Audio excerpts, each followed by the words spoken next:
Telangana PCC के सदर रेवंत रेड्डी ने कहा है कि फार्म हाउस के केस की तहकीकात मुनासिब अंदाज में नहीं हो रही है। उन्होंने कहा कि इस केस में बीआरएस और बीजेपी दोनों जमातें अपने आप को मुतासरीन करार दे रही हैं।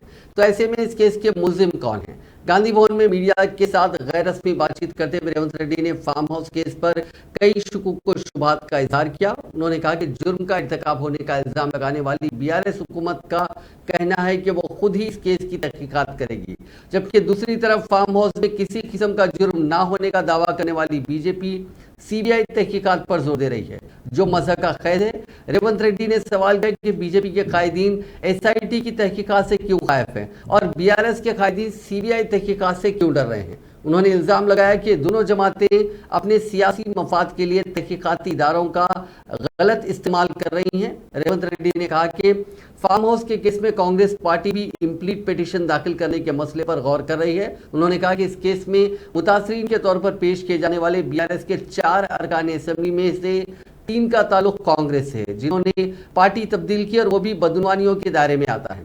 पीसीसी सदर ने 2018 से बीआरएस में शामिल होने वाले कांग्रेस के अरकान असेंबली के मामले के भी तहकीकात कराने का मुतालबा किया। हैदराबाद में जनूबी हिंद की रियासतों से ताल्लुक रखने वाले बीजेपी के अरकान पार्लियामेंट के 2 रोजा इजलास का आगाज हुआ। शामीरपेट के लियोनार रिसोर्ट में मुनक्किद होने वाले इस इजलास का पार्टी के कौमी सदर जेपी नड्डा ने वर्चुअल तरीके से इफ्तिताह किया। इस इजलास में 16 रियासतों और 2 मरकजी जेर इंतजाम इलाकों के 92 कायदीन बशमुल अरकान पार्लियामेंट ने शिरकत की। इस इजलास में पार्लिमानी हल्कों में बूथ कमेटियों की तश्कील, शक्ति सेंटर्स की कारकर्दगी, पार्टी के विस्तार की जिम्मेदारियां और उनकी ड्यूटीज और दीगर उमूर पर तबादला ख्याल किया गया। इस इजलास में बीजेपी के तंजीमी जनरल सेक्रेटरी सतीश के अलावा सीनियर कायदीन सुनील बंसल, तरुण चुग, बीजेपी के रियासती सदर बंडी संजय, डॉक्टर लक्ष्मण और डी के अरुणा के अलावा तेलंगाना बीजेपी के जनरल सेक्रेटरीज और दूसरों ने शिरकत की। मरकजी वजीर इंडस्ट्रीज डॉक्टर महेंद्र नाथ पांडे ने सवाल किया कि इन्फोर्समेंट डायरेक्टरेट और सीबीआई के तेलंगाना में दाखिले से चीफ मिनिस्टर चंद्रशेखर राव क्यों खायफ है। उन्होंने कहा कि सीबीआई और दीगर तहकीकाती इदारों का नाम सुनते ही चीफ मिनिस्टर केसीआर के पैरों तले जमीन खिसक रही है। उन्होंने कहा कि चंद्रशेखर राव को इस बात का खौफ है कि अगर तेलंगाना में बीजेपी इख्तियार में आती है तो ऐसी सूरत में उनके अरकान खानदान की बदनुमानियां मंजर आम पर आएंगी। सूर्यापेट असेंबली हल्के की शक्ति केंद्र इंचार्जेस के इजलास में मरकजी वजीर ने शिरकत की। इस मौके पर खिताब करते हुए उन्होंने कहा कि सीबीआई हो या दीगर तहकीकाती इदारे, जहां कहीं भी बदनुमानी पेश आती है ये इदारे वहां जाते हैं और तहकीकात करते हैं, ये उनका काम है।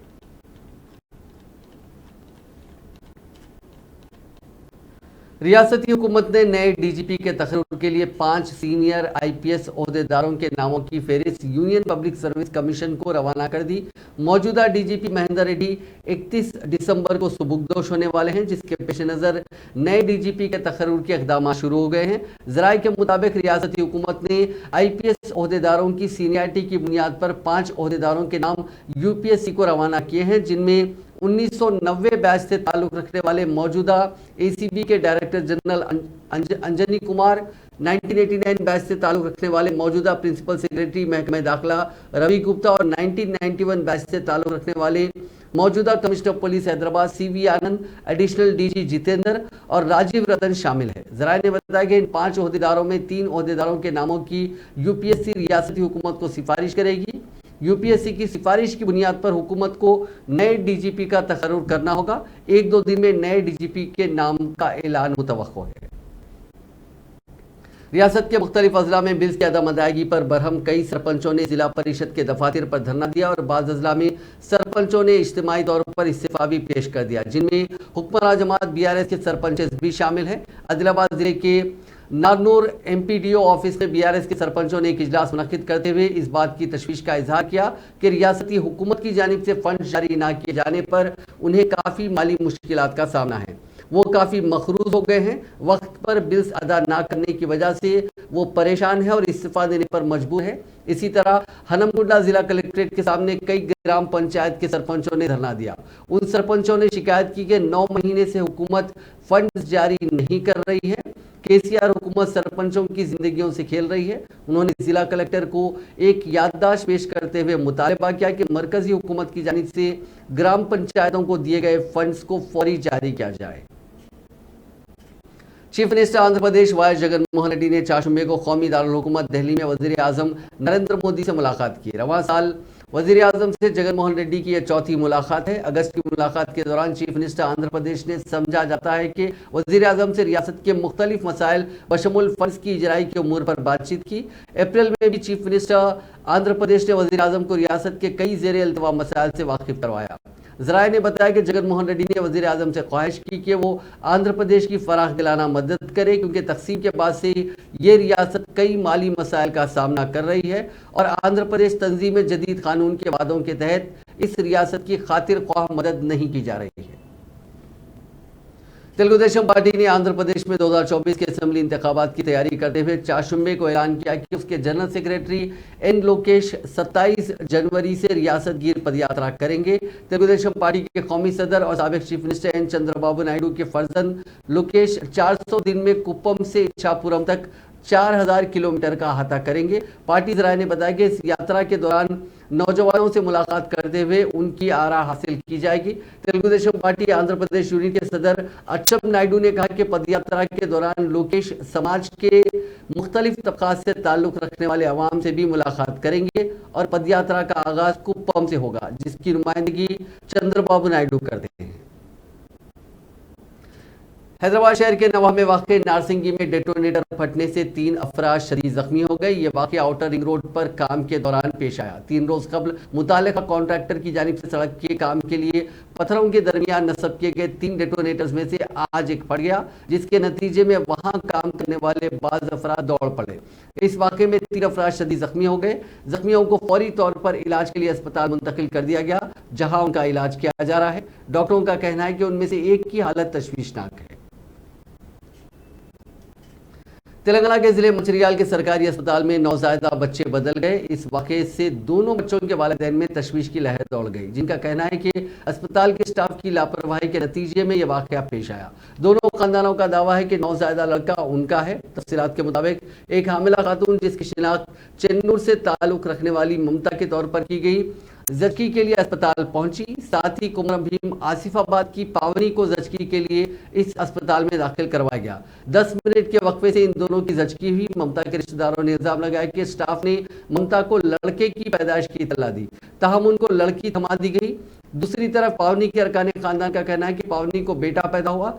दोनों खवातीन के बच्चों ने अस्पताल के स्टाफ के साथ बहस और तकरार की। इस मसले पर दोनों खवातीन के खानदानों के एहतजाज के बाद अस्पताल के सुपरिंटेंडेंट ने कहा कि डीएनए टेस्ट के बाद ही बच्चों को हवाले किया जाएगा। हबीबनगर के इलाके मल्लेपल्ली रियान होटल के करीब एक तेज रफ्तार टाटा जेस्ट कार ने सामने से आ रहे एक ऑटो को टक्कर मार दी। इस हादसे में ऑटो में सवार 2 लोग रेशमा और शकील अहमद शदीद जख्मी हो गए। कार का ड्राइवर टक्कर मारने के बाद मौके से फरार हो गया। हबीबनगर पुलिस ने फौरी मौके पर पहुंचकर जख्मियों को करीबी अस्पताल मुंतकिल किया। पैसेंजर को मार लगाया और दोनों को ड्राइवर को मार लगाया, बहुत मार लगाया। गाड़ी कार वाला बहुत स्पीड पे है, उन्होंने वहाँ के गाड़ी ऑटो को मारे तो बड़ा धक्का आ गया, गाड़ी फिर के गिर गया, मार लग गया, बहुत सीरियस है वो। जाके फिर पीएस पुलिस ने जाके बात की। कौन सा पीएस में कंप्लेंट? अभिनगर में। ड्राइवर को बहुत मारा। हाँ, ड्राइवर को बहुत है, किसको पड़ा मार? वो पैसेंजर को मार लगा, फिर ड्राइवर को लगा। उसका से कंप्लेंट दिया, जरा हेल्प करो, ड्राइवर को जरा बहुत परेशानियाँ हैं। अभी वो हॉस्पिटल में डाले तो भी 2 लाख 3 लाख मांग रहे, उसका खर्चा भी। वो कार वाला ड्राइवर भी भाग गया। हाँ, उन्होंने भाग गया तो भी फोन करते फोन चुपचाप कर ले रहा, फोन करते फोन चुपचाप कर ले रहा। हाथ तो बोल के 1 घंटा संत आया, पैसे नहीं है, कुछ भी नहीं है। फिर दूसरा हॉस्पिटल में डाले, फिर भी ले गए थे। फिर भी ड्राइवर को किधर लगा मार? सर पे लग गया, सर पे लग गया, फिर पीछे ये लग गया, बहुत हाथ पैर में लग गया पूरा। कल रात नामपल्ली रेलवे स्टेशन के करीब शानू नामी एक शख्स को हबीबनगर के 2 राउडी शीटर्स अकबर और मोहित ने रोककर पैसे मांगे। इसके इनकार पर उस पर इन्होंने हमला कर दिया और उससे जबरदस्ती पैसे छीन लिए। ये राउडी शीटर्स मुबैना तौर पर नशे के आदी हैं और इनका काम यही है कि दूसरे लोगों को डराना और मारपीट करके पैसे लेना। शानू ने नामपल्ली पुलिस स्टेशन पहुंचकर शिकायत दर्ज करवाई। बोलते हैं उसको अकबर रॉडी शीटर हबीबनगर का है। साहब ने लगा मेरे को हर हमेशा टॉर्चर कर रहे। मैं बोला साहब क्या हाल कहीं को कर रहे तुम? अरे भाई बोले तो अरे तेरे जेबा का बता रहे। बोले अरे मेरे जेबा को मैं कुछ भी नहीं कह रहे भाई, मेरे पैसे घर को जाना है मेरे को। बोले सुने नहीं लगा, जाली लेके मेरे को तलवार से मार दिया साहब मेरे सिर पे। मैं लोग कुछ भी नहीं बोला, होना है तो रे भाई तू तलवार से नको मार मेरे को, जो भी होना मेरे से बात कर। तो जो क्या होना दे तो बोले तो अरे बहन कड़े मैं रॉडी शूटर हूँ। अकबर बोलते हैं मेरे को नाम पर लिखा वो करते। अरे मैं बोला कहीं को करे काला डाल के मेरा नल्ला दबा दिया साहब। लगा खाली पीली के मार दे साहब, चोरिया करके दो लगा मेरे को। अंडा रोटी मोहित बोलते कहते उसको। अकबर हबीबनगर का रॉडी शूटर कहते अकबर। मानिया सुरभई बोलते कहते उसको, अकरम नाम है उसका। खाली पीली का चीज कर रहे, मेरे को टॉर्चर 3-4 दिन से चीज कर रहा है फोनों पे। तो कहा है रे दम पिला वो पिला। अरे मैं सब छोड़ दियो रे भाई, मेरी जिंदगी तो मेरे वालिद साहब का इंतकाल लगा, मेरा सब छोड़ दियो होना बोल के नाटक कर रहे साबिन लगा। अरे हमेशा ऐसे ही कर रहे, टुकड़े बता रहे तू कहाँ रहता किधर रहता। हाँ अकबर अंडा रोटी मानिया बोलते कहते मानिया सुरभई इनको बम्बई का डोने कहते। यहाँ हैदराबाद में रहता हूँ, बम्बई का। सरकदा स्कॉलर पद्मश्री अवार्ड याफ्ता विजय सारथी चल बसे। उम्र से मुतालिक मसाइल पर उनकी मौत तेलंगाना के करीमनगर टाउन में वाक़ उनके मकान में हुई। उनकी उम्र 86 बरस थी। उन्होंने अपनी इब्तदाई तालीम उर्दू मीडियम में हासिल की थी, ताहम वो संस्कृत के स्कॉलर थे और संस्कृत के फ़रोग़ के लिए उन्होंने इक़दाम किए थे। अदब और तालीम के शोबे में उनके काम पर उनको साल 2020 में पद्मश्री अवार्ड दिया गया था। उन्होंने तेलुगु और संस्कृत में तकरीबन 100 किताबें तसनीफ़ की थी। ज़ेरे जामा पतलून और शर्ट में छुपाकर लाए गए सोने को शहर हैदराबाद के शमशाबाद एयरपोर्ट पर कस्टम्स के चौकस अहदेदारों ने जब्त कर लिया। तफसीलात के मुताबिक यह मुसाफिर दुबई से हैदराबाद पहुंचा था। उसकी तलाशी के दौरान ज़ेरे जामा पतलून और शर्ट में इस सोने का पता चला, जिसके बाद कस्टम्स के अहदेदारों ने इस जर्द धात को जब्त कर लिया, जिसकी मालियत तकरीबन 39,66,000 बताई गई। इस मुसाफिर से पूछताछ की जा रही है ताकि ये पता चलाया जा सके कि किसकी मां पर उसने सोने की स्मगलिंग की कोशिश की।